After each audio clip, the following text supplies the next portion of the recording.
तो हो सकता है कि आज रात वापस जाना पड़े। क्यों बारान? क्योंकि कल सुबह जाकर उस काम को निपटाना है। तुमने ही तो कहा था कुछ और दिन यहाँ रहेंगे।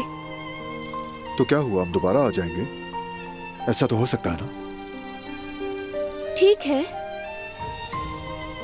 अगर मैं पूछूं कितना जरूरी काम क्या है तो तुम बताओगे? तो मैं क्या बताऊं दिलान, बस हमने काम की बात करनी है।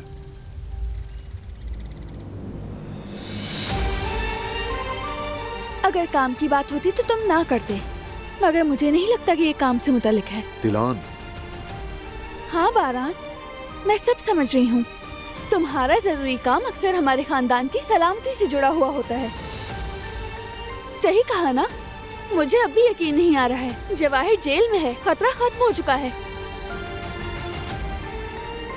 कहीं कोई और खतरा तो नहीं है?